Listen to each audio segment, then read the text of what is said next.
Good morning. I'm going to be reading Chapter 4 from The Mighty Miss Malone. Chapter 4 begins on page 29, and it's called Stabbed in the Back. Mrs. Needham returns our work by calling each student to her desk in the reverse order of how good you did. Getting called last is the best. Dolly Peaches, who is a roughneck, a hoodlum, and a boy, even with a name like that, has been called first every single time this year. I have been called last for every paper and test all of 6th grade. It's like what we say on the playground. First is the worst, second is the same, last is the best in any old game.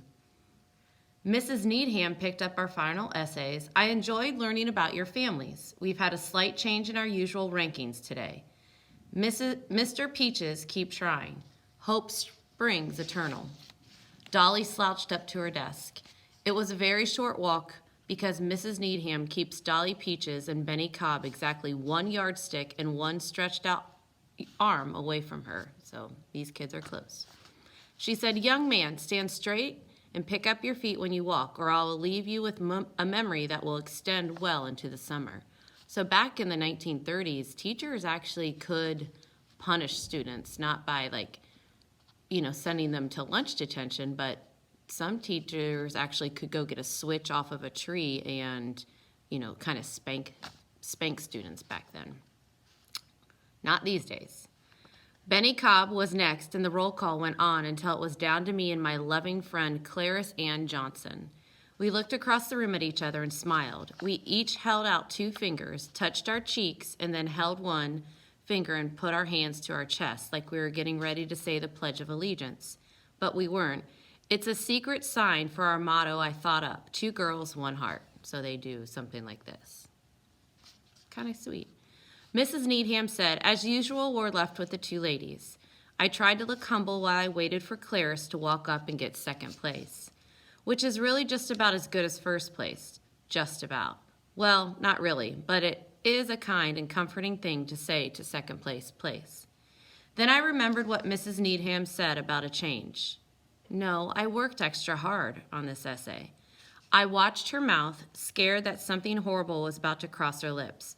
She said, and with an A-, I fought the feeling that my whole world was about to collapse in a smoking heap. Another excellent piece of work by, I prayed, "Oh, please," say Clarice, "please." She's used to 2nd place. Miss Deza Malone.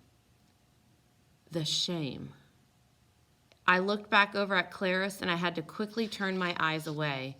It was bad enough that I hadn't gotten my usual grade, but it was even worse to see the crazy look on my loving friend's face when she knew that it was her and not me, who did the best on her last assignment of the year. Clarice's mouth and eyes were wide open. She was being eaten alive by guilt already. I knew just how bad things had gotten when my 2nd brain started talking to me. I'm different from most people, and one of the main reasons is I think I might have 2 brains. Whenever I get nervous or mad or sad or very upset, I have thoughts that are so different from my normal thoughts that there isn't any way that could be coming from just 1 brain. My 1st brain decides it doesn't want to know about what is happening and stops working.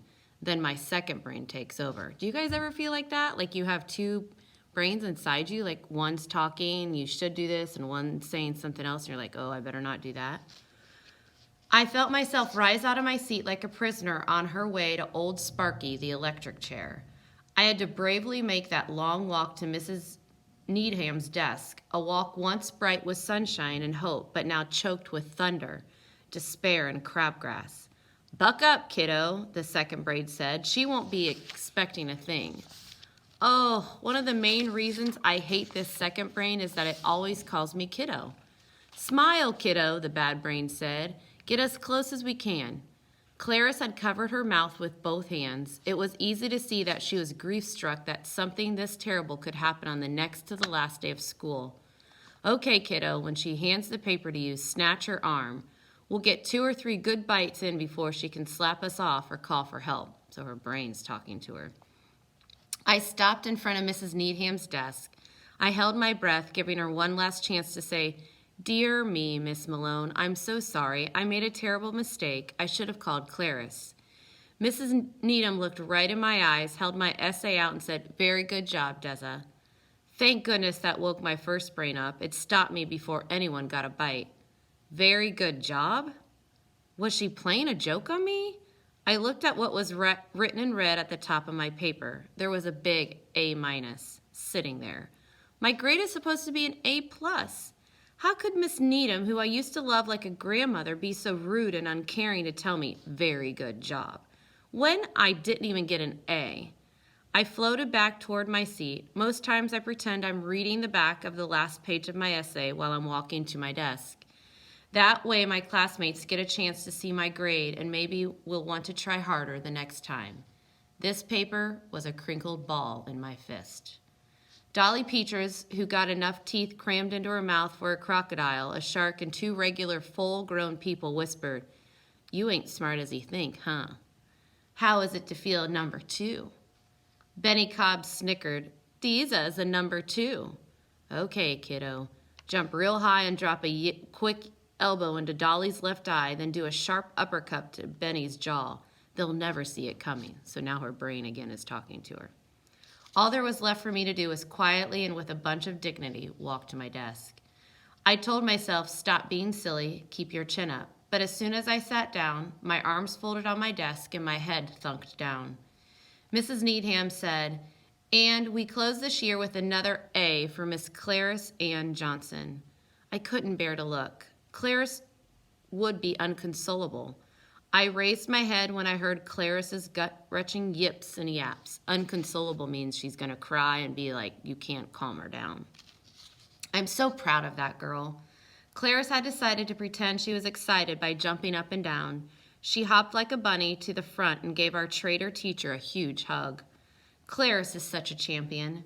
She was making sure our classmates took their mocking eyes off of me and put them on her by waving her paper in the air and braying like a donkey. I loved her even more than I already had. Well, kiddo, I clenched my teeth so hard that the back ones started hurting. That's the only way to make the second brain quit talking. When it shut up, I laid my head back down on my desk. I'll probably be pondering what went wrong until I'm weak and weary. So now, poor Deza is upset because she always thought she was number 1. So I'm wondering, as a reader, will she continue to love Miss Needham like a grandmother, or what's going to happen with her relationship? So hopefully in the next couple of chapters, we'll find out what happens. All right, we'll see ya.